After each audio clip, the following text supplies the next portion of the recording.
Good evening, everyone, and welcome to this fourth session of the British Columbia Choral Federation. My name is Willie Splosdeski. I'm the Executive Director of this lovely organization, and I'm pleased to welcome you all here. The BCCF acknowledges with gratitude that we live, work, and sing on the traditional and largely unceded territories of nearly 200 Indigenous nations whose rich cultural heritage surrounds us beautifully every day. We also thank the University of Victoria through Dr. Adam Kahn for providing the Zoom access for these town hall sessions. And I want to thank all of you for sending in your questions and for taking time with us tonight. Answers to many of your questions are embedded in tonight's presentation. We use your questions to guide our discussion. Other questions will be addressed in the coming weeks when the BCCF presents some roundtable discussions on choral topics specific to youth, children, seniors, and adult choirs. So please stay tuned for that. I hope you're also as excited as I am about Dr. Henry's announcement this very afternoon that they are starting to pay attention to the choral question. We expect to hear from the BC Centre for Disease Control early next week, according to what she said today. They will actually be doing some specific guidelines around safe singing.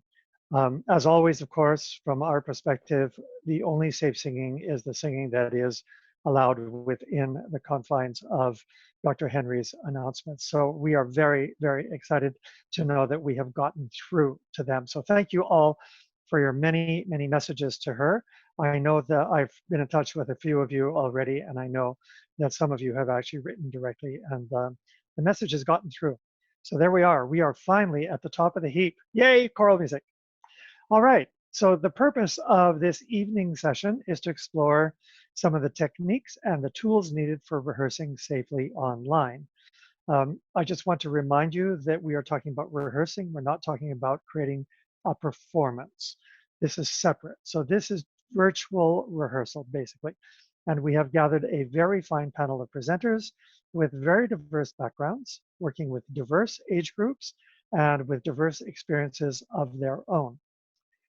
So Fiona Blackburn is, her eclectic musical career has included over 2 decades as a professional choral and operatic singer, teaching music from kindergarten to university and leading workshops and festivals. She is the founder and artistic director of the British Columbia Girls Choir, and during this pandemic has just accepted the directorship of the Nanaimo-based Malaspina Singers. Very forward-looking. Good for you, Fiona. That's wonderful. Nina Horvath, who is also one of our presenters, is an active musician in the Vancouver scene and a member of the board of directors of the British Columbia Choral Federation. She is the current executive director of the Vancouver Bach Choirs. In addition to her administrative work, she currently sings as an alto with the Vancouver Cantata Singers. Liana Savard, who you also see on the screen, is a long-serving member of the board of directors of the BC Choral Federation. She is a graduate, or rather a graduate of Capilano University, the University of Alberta, and the Royal Conservatory of Music. She has been the artistic director of the Vancouver Orpheus Male Voice Choir since 2005. She also teaches voice, piano, and oral skill classes at the Langley Community Music School. Since mid-March 2020, Liana has delivered all of her instruction via Zoom. So I think you could be very excited to hear rather a lot from Liana in this evening's presentation. And finally, our first presenter this evening is Gordon Miller. Gordon is the co-founder, co-director of SingYourJoy Young Adult Chorus, a celebrated no barriers community choir in Victoria for ages 16 to 29. He is also a longtime choir director and songwriter for the United Church of Canada. And so I am pleased to welcome Gordon to the foreground. Gordon, please take it over. Willie, thank you very much. Thank you to the BC Choral Federation, UVic, co-presenters, and all the people who are behind the scenes tonight. I am Gordon Miller, co-direct SingYourJoy Young Adult Chorus with my colleague Christine Chapea. And a huge welcome to everybody who's viewing. My 10-minute presentation tonight is experiential, so that's to say that if you have a learning style that wants to know the whys and hows of what you're doing beforehand, you may have a few uncomfortable minutes tonight. I'll be asking you to actually participate with me at home so we can run through a couple of rehearsal ideas in real time. So this post-COVID world is giving us some unique opportunities, and one that we discovered in our Zoom rehearsals with Sing Your Joy is that we can revisit the absolute joy that we experienced as well as young sponges embracing our birthright, which is singing. For so many of us, for so many of you, you were born singing and you've never really stopped. But perhaps we've taken the way we first learned how to sing for granted with our choruses, and this might be a great time for us to revisit that.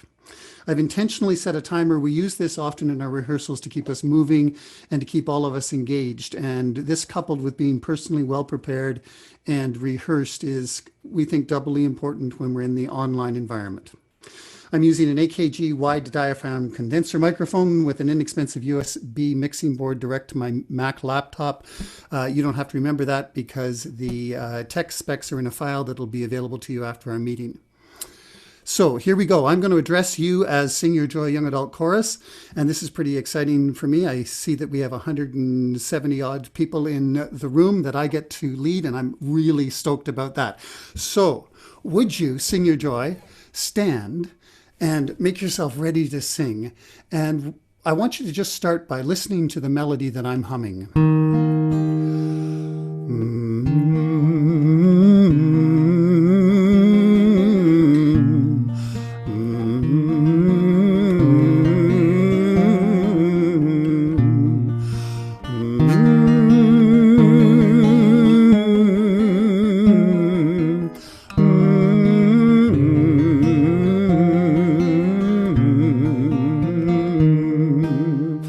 Hum with me, and I'm trusting that you will.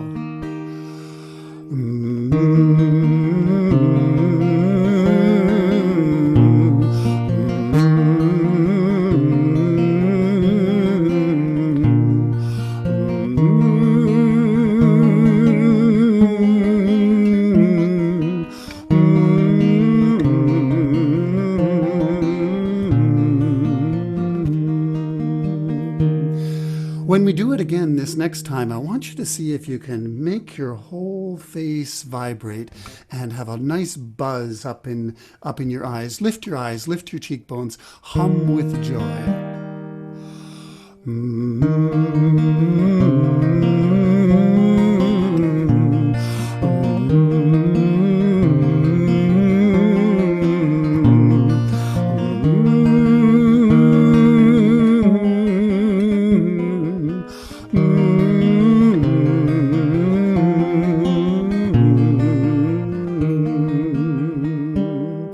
This time I'm going to hum, and I want you to just breathe with me. Don't hum. Just concentrate on where is the breath happening.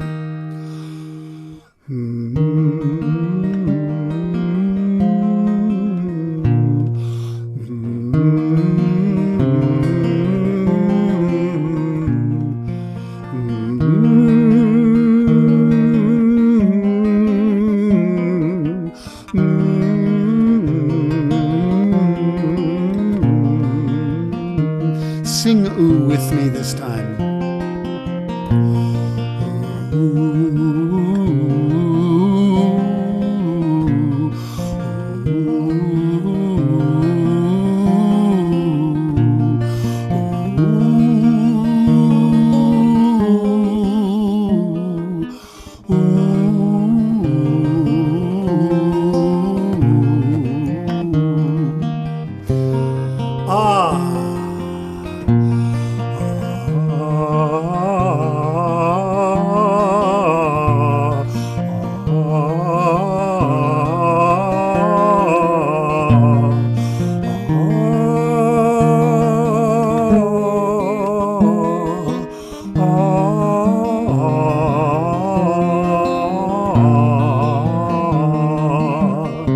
Got an E in you? See if you've got an E in you.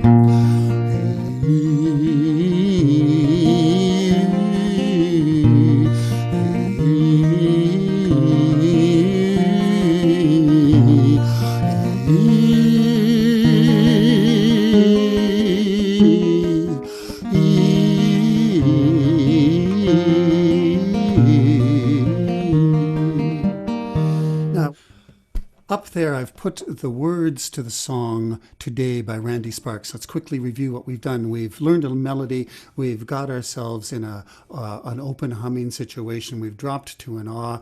We're warmed up enough to sing within this very gentle range. It's fitting everybody in E flat. Let's see how the text fits, shall we? Today, while the blossoms still cling to the vine, I'll taste your strawberries, I'll drink your sweet wine. A million tomorrows shall all pass away, ere I forget all the joy that is mine today. Now, Sing Your Joy all season long. You're going to hear us talking about vowels. We're never going to let it go. And I want you to look at the next 2 lines of text that are in your chat window. These are the vowels that most closely represent the words we're going to sing to the first line. Let's do them together. Breathe.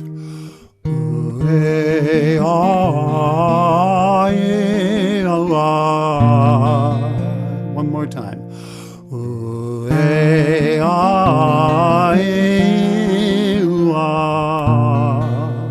And on the text, today, while the blossoms still cling to the vine. Nicely done. So here's your homework.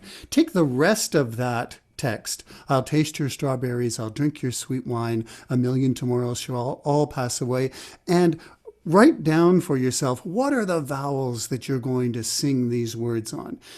We're singing in unison. It's a folk song. I get it. But let's sing on some beautiful vowels. Now, for those of you who have been desperately waiting to sing harmony, I want you to think basses.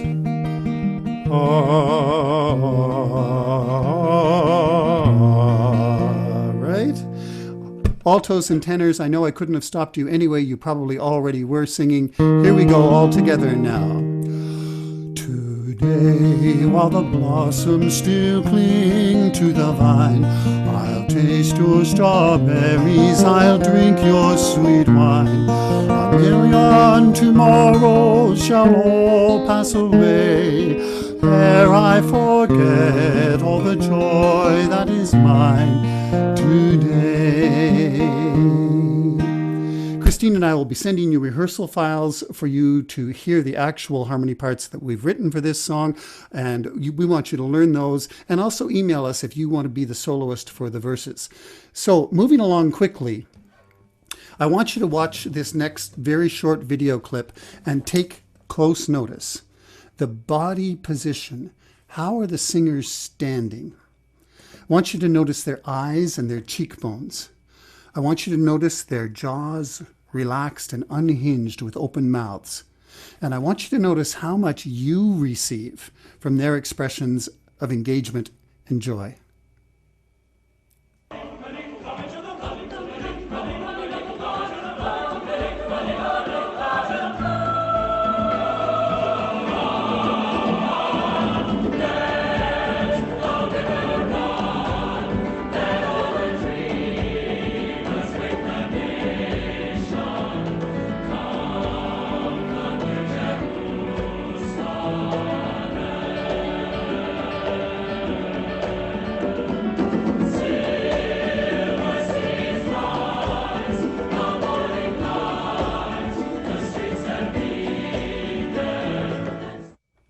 Wow. So engaged, joyful singing, that's not a switch that you can throw on at concert time. It has to be how you practice. It has to be how you sing always. It's your birthright. So thanks for participating. We hope that this gives you some inspiration for your next rehearsal, online or otherwise. Thank you, Gordon. That is fabulous. Wow, I feel warmed up and ready to rock and roll. That's great. Fiona, do you have some thoughts about this? I sure do. What a great way to start this town hall, doing what we love best. The sheer joy of singing is what binds us all together, and what has brought us here this evening. Just think, our beautiful art has been doing very well, thank you, for many, many centuries with little to no technology. All we have ever needed is a space, our voices, some kind of agreement of a starting pitch. We breathe in and out comes this fantastic art form. And we are instantly part of a continuum that has gone back for hundreds and hundreds of years.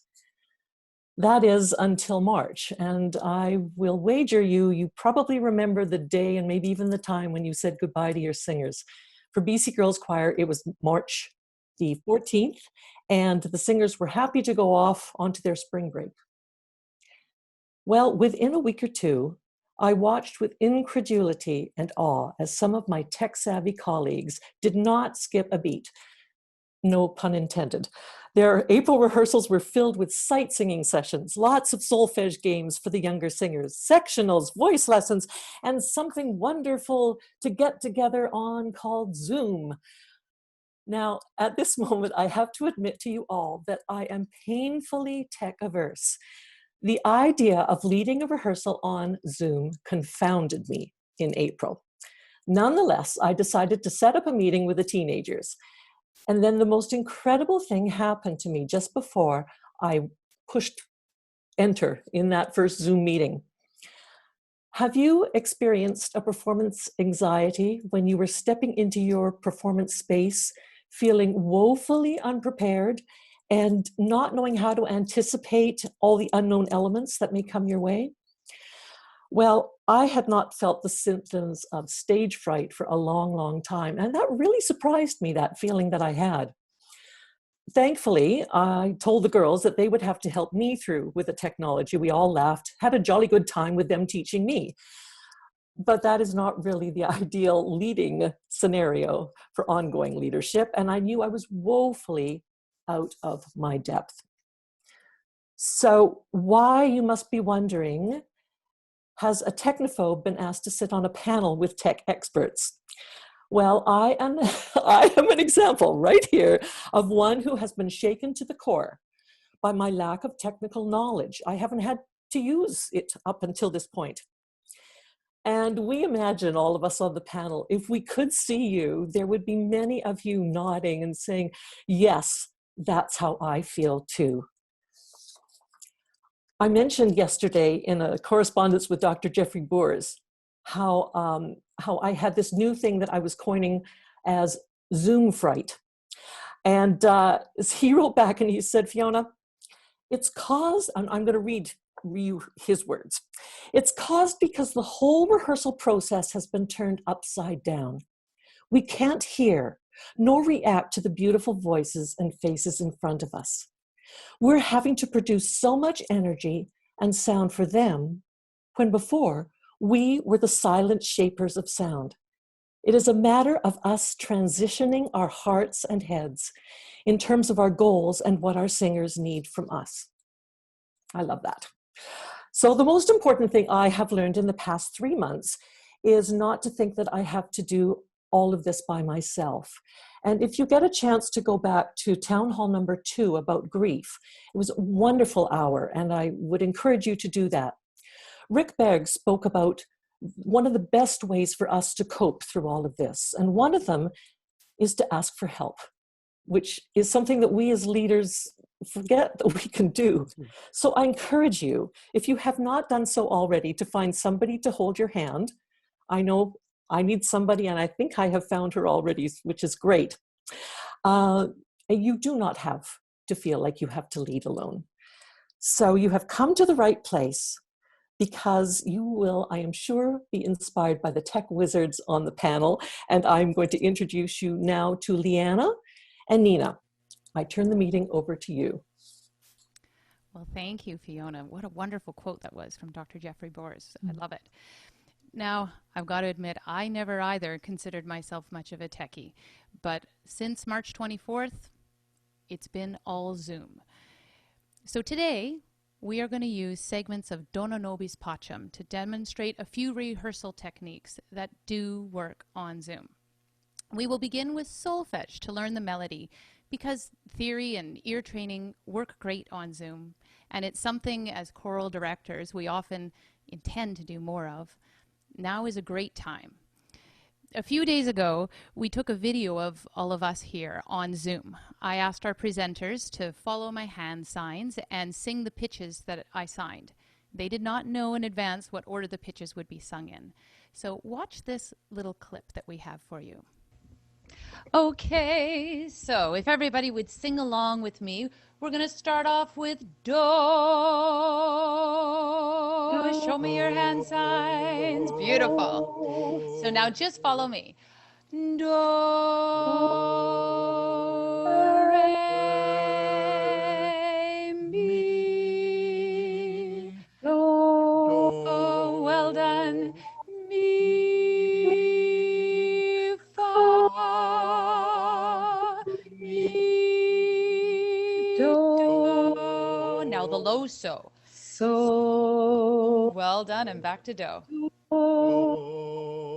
Very nice sight singing. You guys have done this before.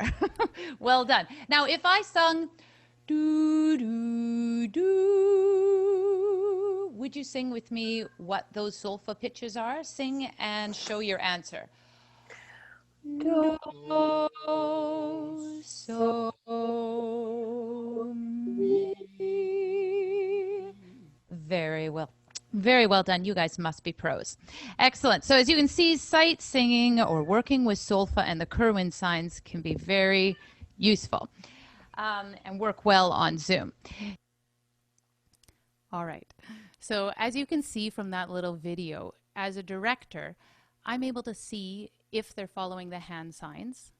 And by having them muted, I could also hear who was answering the pitches. And they also transcribed what I sung. Now, once you've solved any possible background noises that you or your choristers might have, you as well can try this. Technology, I have to admit, seems to have a funny way of constantly throwing me curveballs. So Nina is going to explain how others can share the load and make this situation much more comfortable for the leader. Absolutely. You know, as I was writing what I was going to say today, it occurred to me, if you're in a normal rehearsal, you have so many people there who help you, right? Whether it's volunteers making coffee or people handing out music, you have your pianist, you know, we have section leaders, for example. For our kids, we have rehearsal assistants. So it's only logical that when you move online, you're going to also need that support for yourself. So Bach Choir as well moved online pretty fast right after spring break. So we ran about 8 weeks of virtual rehearsals for all 8 of our different choirs. And we experimented with some different things. With our younger kids, we thought that in-person interaction might be too challenging when they're only 5 years old. So we tried pre-recorded video, so something like you just saw Liana do. So that can work really well. So absolutely, it really helps to have staff. We found that we needed a minimum of 1 staff person to help a conductor in each rehearsal. And this gave a couple of things. First of all, it gives you some security and redundancy. So we definitely had moments where, for example, our conductor's internet would short out for a while. And so then you would still have a second person on there who could be hosting the meeting and then make sure that you wouldn't drop out entirely. And then that second person kind of sits behind stage. They're almost like your stage manager for the rehearsal. So they can sit and make sure that when people enter the Zoom meeting from the waiting room, they can be let into the meeting. They can control whether people are muted or unmuted. And they can do any number of small tasks as well to help things. They can monitor the chat window. They can help share screens like you saw we've already done a couple of times. And that really helps you out in a rehearsal. And we found that when you have that anxiety about managing all of that technology as a conductor, because I think for us, I don't think my conductors would mind saying none of them all either, were, you know, jumping on this opportunity, it makes it a lot more confident, and it made their transition into giving rehearsals over Zoom a lot more seamless, and they were able to adapt to it super well this way. Great. And now I think Nina is going to also screen share for us Dona Nobis Pacem. You bet I am. Yeah. So what we're going to do, if you can see that, is, or you may know this piece well, is we're just going to sing the first 4 measures of Dona Nobis Pacem together. And please do sing along even though you're muted.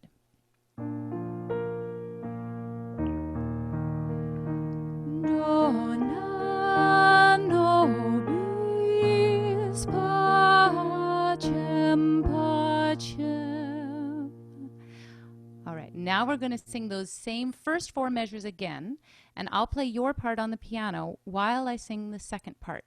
so we get to sing in harmony. There's your note. Dona,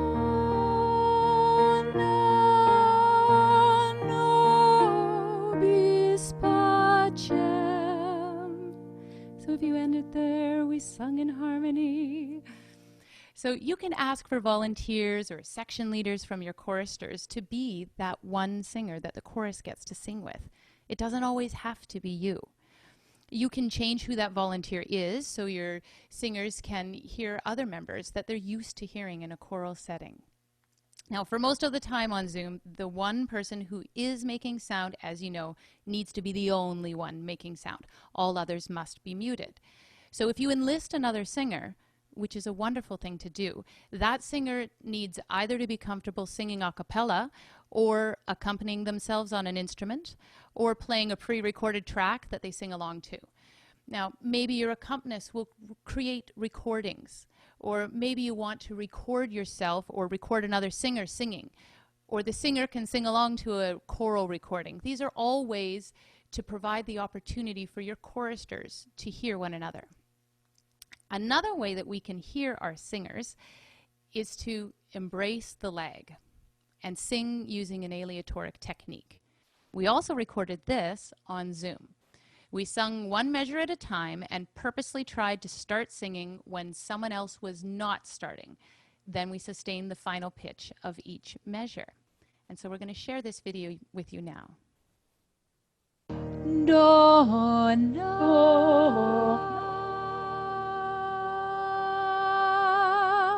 Nobis,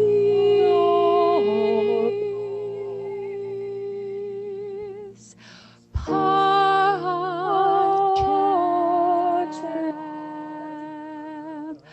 Pacem.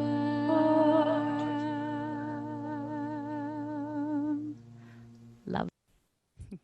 Now, we can only handle unmuted singing in very small doses. So most of the time on Zoom, singers will be muted.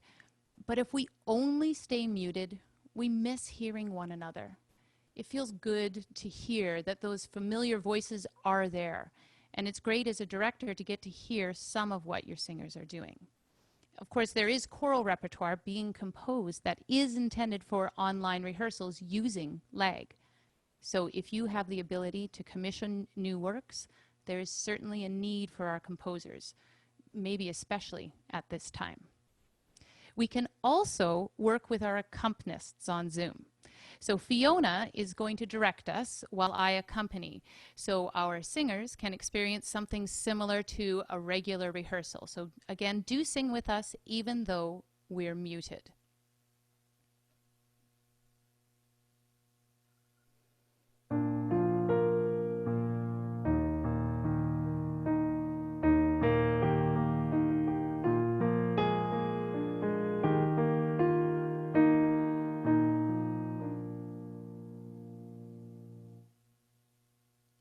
There you are.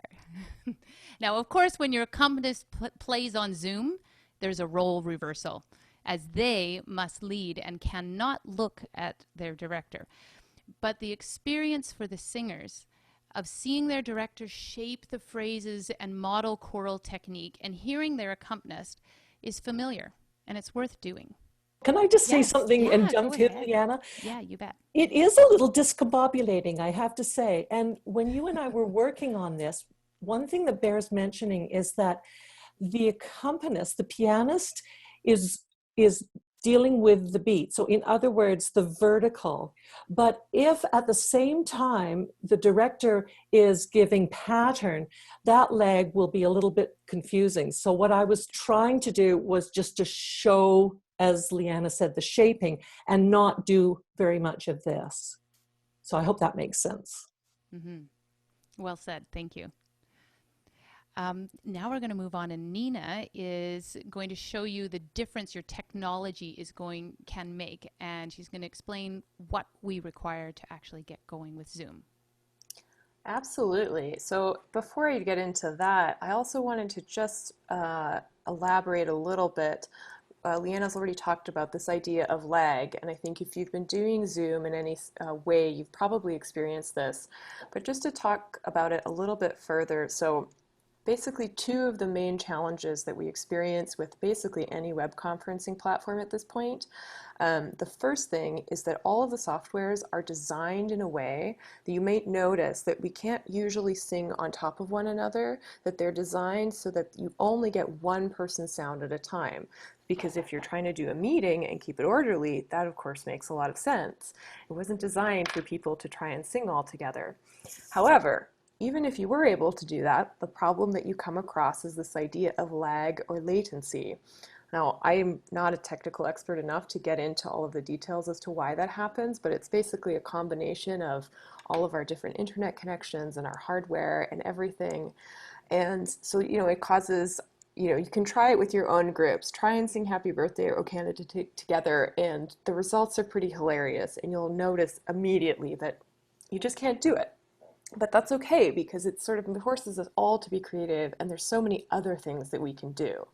And what I would encourage you at this point is to not get too worried about this technology. You can notice even just from our presenters, we all have different setups at home. And at the most basic, all you need is a device that can connect to the internet and can download Zoom, and you can start and you could do a rehearsal, and you could have a social with your choir, and it would work well. If you want to get one kind of step above that, what I would say your next step is to try and get back to an Ethernet connection. So you're actually kind of going back in time, and you want to have a wired connection instead of Wi-Fi, because you will get a better result and have better connectivity. And then you can see that we're all wearing headphones, and that we either have a microphone in front of us, or I have the headphones that you buy for a phone that have the little built-in piece that picks up your voice. And this just helps to eliminate some of the background noise and makes your voice come across clearer. Then, if you're feeling really comfortable with that technology, there's of course, you can, the sky's the limit, right? So you can look at getting external microphones, and if you're going to be doing what Liana's doing, where she's playing and singing at the same time, it's definitely going to be worth your time to get some sort of an audio interface. And we have a handout that will be made available, I think, if not already by tomorrow, which has a bunch of different recommendations for equipment that you could get provided by Gordon. And I think I'm going to turn it back to Liana at this point, because she can really show you in a very clear way what a difference that audio interface makes. Absolutely. So I'm using an audio interface, as she mentioned, and I want you to listen to what happens when I disconnect it and just use my computer microphone. This is it. You can hear me, but I might need to speak up a little more for you to be able to tell what's going on. And you can hear me sing and play. I can do this. Doesn't sound very good. Dona. See, it's not using this. Nobis Pacem. But if I plug it back in, then you'll hear the sound change. Dona, Nobis Pacem.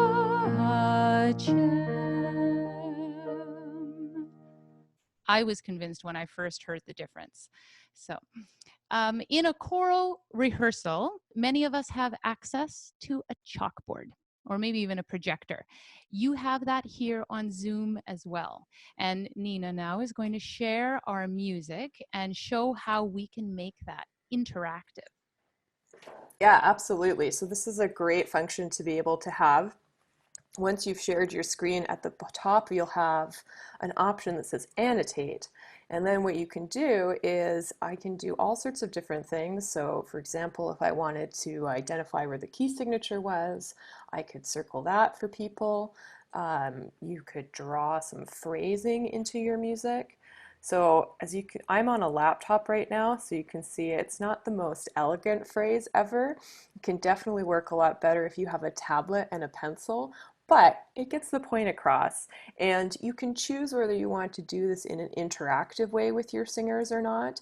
There's settings that allow you to say, okay, only I can put annotations in here, or other people can. So I think, like, for example, Liana could also add some notes here if she wanted to. Exactly. I could circle things. or whatever we want to put in. And it shows that it's me making that annotation, that I'm doing whatever it is. Mm-hmm. And we can also show just a blank whiteboard. Mm-hmm. You bet we can. So if I put the whiteboard in, like one thing that you could do, it's useful, of course, for our kind of rehearsals, is I could try and make a staff really quick. So this is, I mean, this is great for any age, but you know, we found it useful when you're working with youth, and if you're trying to work on oral skills or ear training or anything like that, because now you could say, I can draw, is a very graceful treble clef again, and then I could say, hey, Liana, can you draw me a note on, you know, on A? Yeah, exactly. So I'll grab my direction here and I can say, well, an A is right here. And I've got this really funky little stylus. So there you are. Yeah, and you can see even that Liana put some text down there as well that you can manipulate. Mm-hmm. So if we put in text, we can put in things like, say, if I did this again, I can put in Nobis, Pacem. And if we want to say, well, we're going to work on some choral diction here, and so we want to make sure that the S is connected to the P, and I can ask my choristers, all right, would you mind putting in an arrow underneath that? So Nina might put an arrow underneath, connecting that I, so you've got a nice long Nobis, Pa. Yeah, so it can be interactive, and see how we see who is creating those annotations. So there we are. I think that's all we need to show on those. Mm-hmm. Good stuff. So that's basically the end of my presentation. As you can see, I think there's a lot of potential to work with music on Zoom. It's not the same as an in-person rehearsal at all, and we miss that terribly. But Zoom does provide us some interesting opportunities to bridge the gap and keep us together and learning, and focus on enjoying the journey of studying music and becoming stronger choral musicians until we're able to meet again in person. Okay, Liana, you really have me convinced. You're turning my Zoom fright into Zoom excitement. So thank you for that. You bet. All right, so I just wanted to put a couple of questions out to all of us because we still have a few minutes to talk about this. You know, there were a number of different questions that were specific to, you know, dealing with different age groups and what is successful and what is unsuccessful. And of course, we are doing our series of roundtables coming up. However, I think it's useful, especially since we're talking about the technology and the online options that we are using, to ask each of the four of you, because you all do work with different age groups. So Gordon, if you don't mind, could you talk about like what do you think actually does work and what doesn't work with respect to the age group that you're working with, which is 16 to 29, so youth choirs? So we're still working on what works and what doesn't work. It's an ongoing process, and we're trying to be flexible and nimble about the whole thing. But our biggest challenge right now is that anybody in this age group is making choices about how to invest their time. And so when they're coming across town to a physical rehearsal, they're taking the time on the bus, they're intentionally engaging in their community for a 2-hour rehearsal, that's a commitment. And they're there every week. But they don't have that level of commitment to come into a computer meeting. It's, yeah, maybe I will, maybe I won't, depending, unless there's something else going on that's more important. So I think that engagement of our age group is the real challenge. And so we've had to shorten our time together. We've had to make sure that the social component is there, ask leading questions, get them engaged in conversation with each other and comfortable on the platform and in the chat room, and then make sure that our rehearsals involve them in some way, shape, or form. So they're picking our playlist at times. We had an evening of what's your favorite song, and we put together the playlist based on their requests. We were able to do a lot of choral work around that, but we had to keep them engaged, and we're going to have to do engaging things for this age group to keep them coming. Right. So is your rehearsal then a blend of sort of social and musical? We start out with a half an hour of them just chatting with each other. It means that they can come Sure. in casually in the door, same way they would to come into the church to rehearse. They're coming in the door kind of at their own leisure and having conversation, and then bang on 7 o'clock we start our warm ups. The other thing that we're doing is Christine and I are not the only people that they're seeing. We're using online videos of other people doing choral warm-ups. So it's that idea that we have the world to draw from in terms of good content, and why wouldn't we put this great content in front of our singers? Yeah, exactly. And you can always monitor which ones are dropping out and which ones are staying with it, which is an important piece of this, right? So And call them during the week.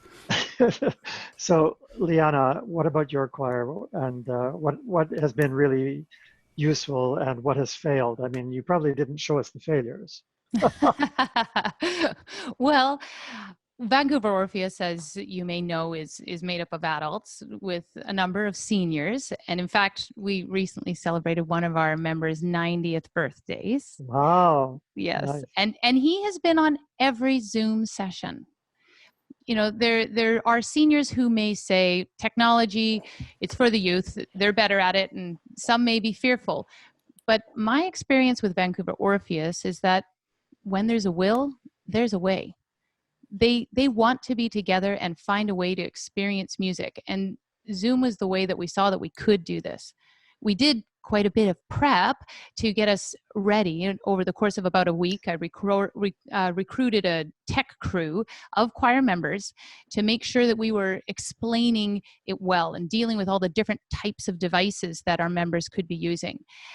And that tech crew was available to prepare anyone for that first session.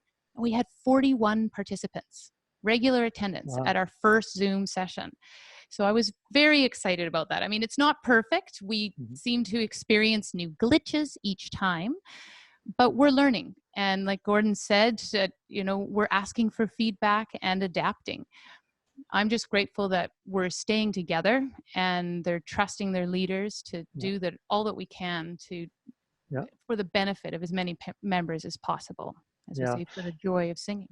I love that you're using your own people to be the tech crew for this. This is what Fiona was talking about earlier, where she'd actually just reach out to one of the girls and say, help, I need some help with this, Fiona.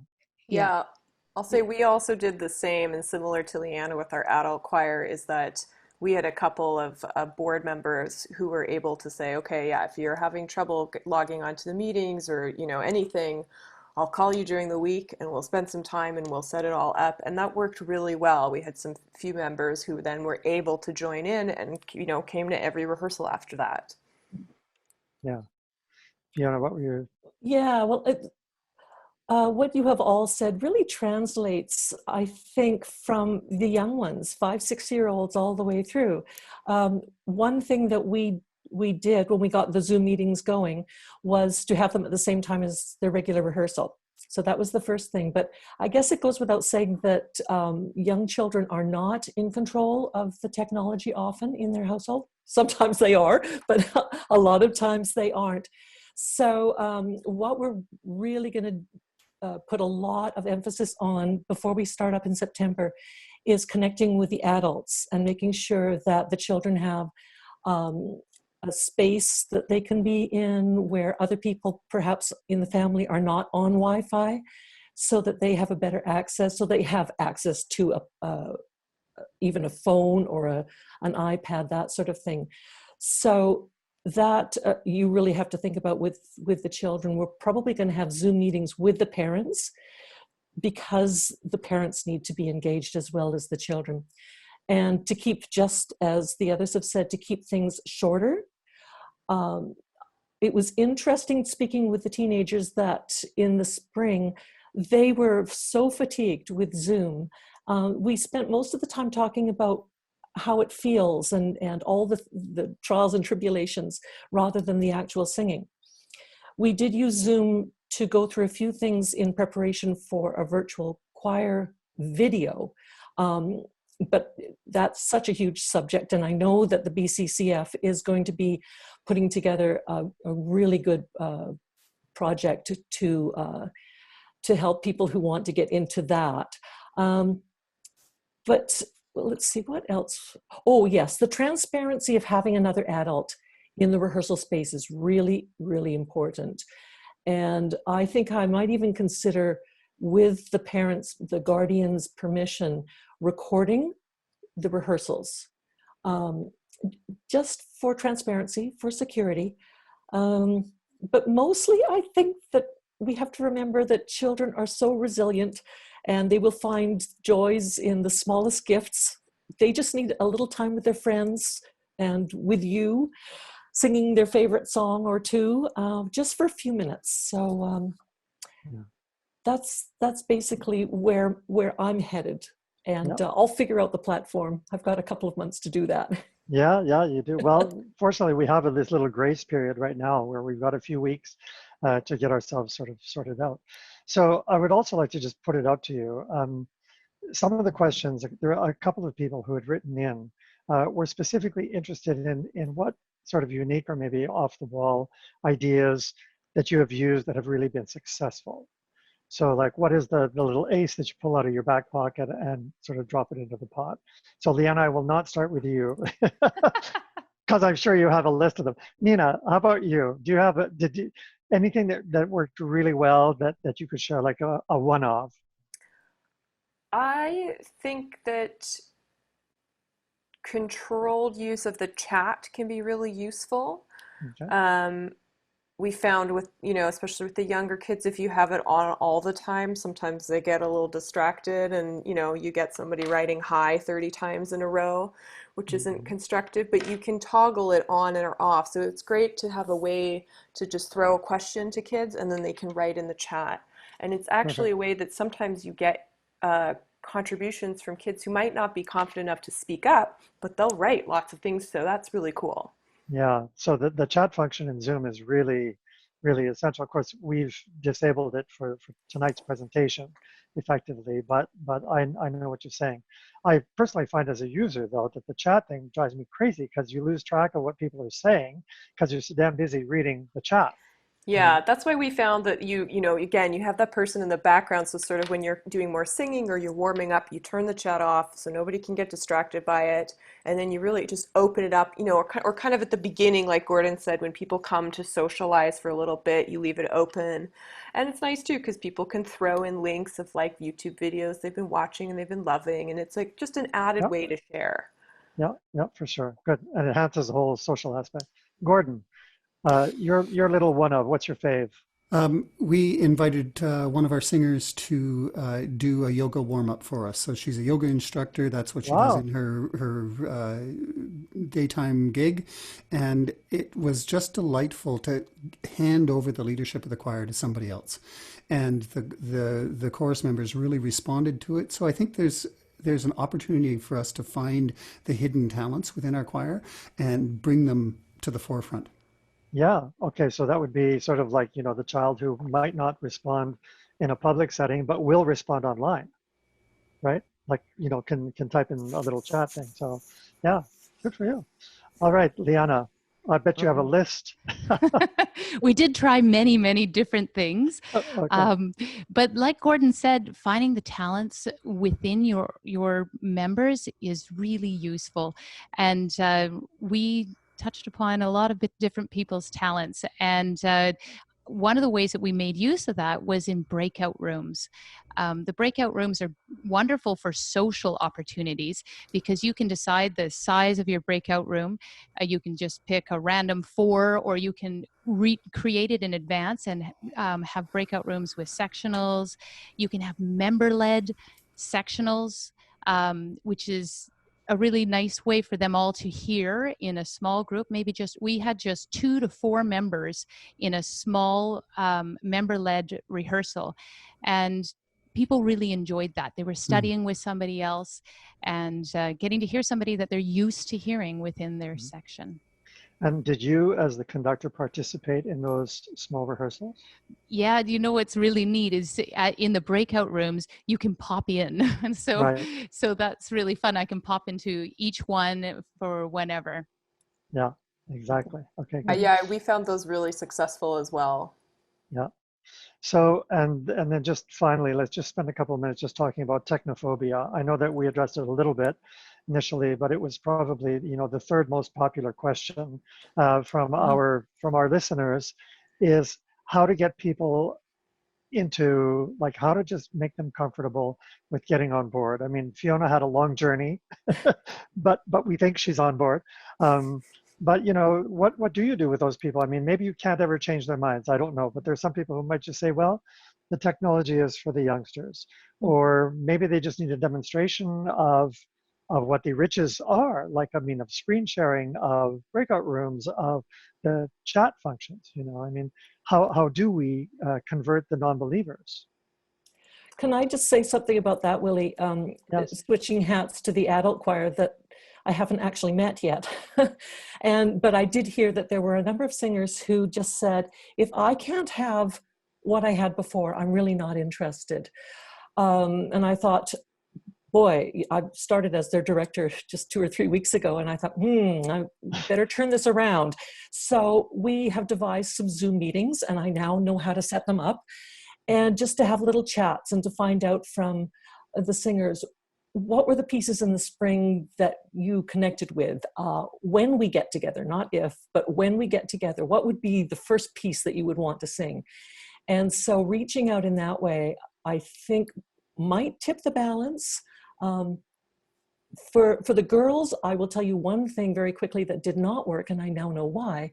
The first thing I tried early in April was to make have backtracks of the accompaniment of the pieces that they had been working on, and then I sang over all the harmonies and that sort of thing, thinking, silly me, that they would love to go by themselves and learn a new harmony part.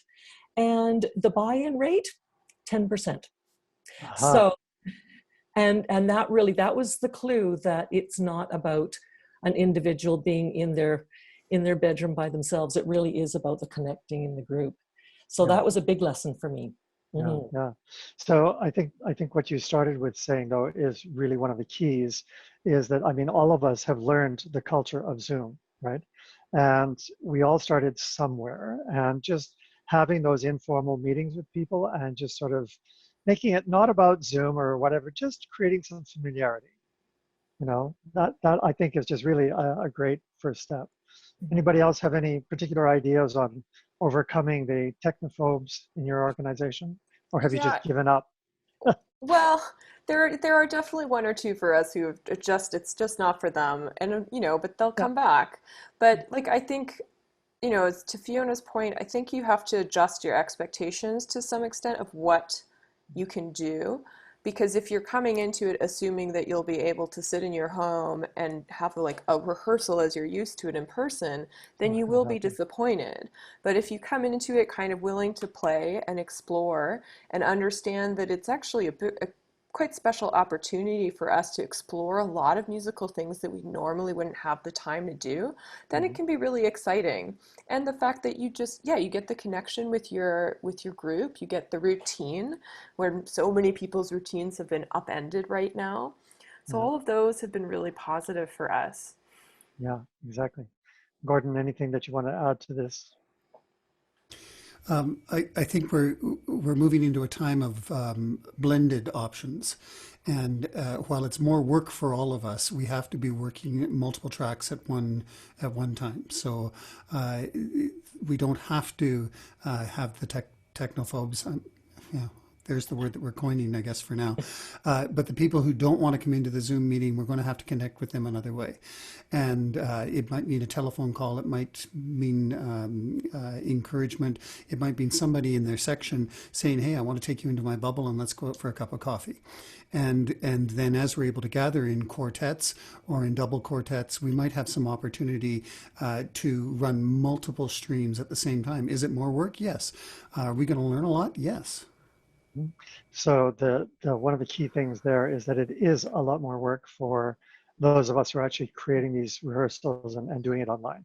This is not like dealing with the live mob, which some people find intimidating. The amount of work that's involved in preparing for this is quite heavy. Nina, we're just coming up to the end here, but I know that we still wanted to talk a little bit about some alternate platforms, because really we've been sort of just focused on Zoom. And I'm pretty sure that in your resource list, these things are listed, but if you don't mind, let's just lay some of those things out there, because people on the call are likely working in a variety of different platforms. Absolutely. So there are plenty, and they all can work in different ways. I mean, I think most of us have used Zoom because it's quite easy to set up. You don't need an account to use it as a user, like as the person setting up the meeting, you do, obviously. So, I mean, you can go anywhere from Skype, Facebook, FaceTime, WhatsApp, Google Meet. Most of those are better for small groups, or if you're running private lessons, those can be okay. The other kind of big ones are Microsoft Teams. A lot of if you're working with kids, probably they've all been using that at their schools. I've heard from our students that Teams is not great in terms of sound quality, so we haven't explored it. The other one is WebEx, which there are rumors that maybe by September, WebEx might be able to let you actually like layer people's sound and have multiple people at a time. So that will be interesting to look out for. And then there's a whole bunch of other ones. I will give you a caveat that there's a lot that will tell you that they can do real-time interaction with musicians, and they can, but usually only for about at most 4 to 5 people. And it also will require a lot more technical setup from your side, including like having an audio workstation, etc. So try not to get too excited when you see that some places. Still isn't quite at the level where we can have, 40 people all at the same time singing in real time. Yeah, exactly. Okay. But the bright minds are working on it, which is great. Absolutely. Exactly. All right. So as we approach the ending here, I just wanted to remind our participants about the roundtables, which are coming starting on the 23rd of July, every Thursday, running through to the 20th of August, starting with children's choirs. And there were a lot of questions from people about children's choirs. So please do tune in. Youth choirs, and then 2 different sessions on adult choirs. We will sort of sort them out into, like different interest styles or whatever. And then, of course, seniors choirs, which are a group of people with a very particular concerns and interests at this very point in time.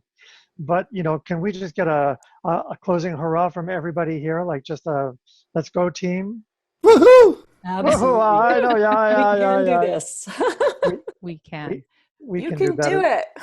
Yeah. I think that they can. I think that they can. Liana, what would you say? Well, I definitely do believe that we can. It's if you want to go on to the Zoom websites, there are so many helping videos that you can take a look at, the how-to videos. So don't give up. Give it a try. Take a look. It's not as hard as you might think. Exactly. And Gordon? As much as I love SATB, there's lots to be learned by singing in unison, and so embrace that. Yes, absolutely. Great. Fiona?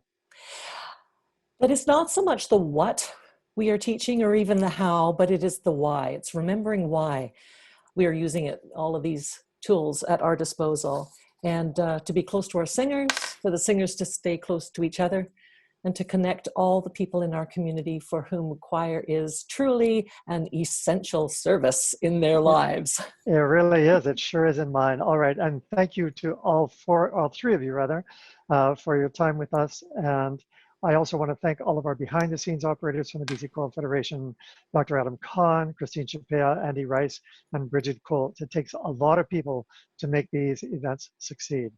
So thank you all once again for your rapt participation, and we look forward to seeing some of you again at the roundtable sessions that are upcoming. Have a good night.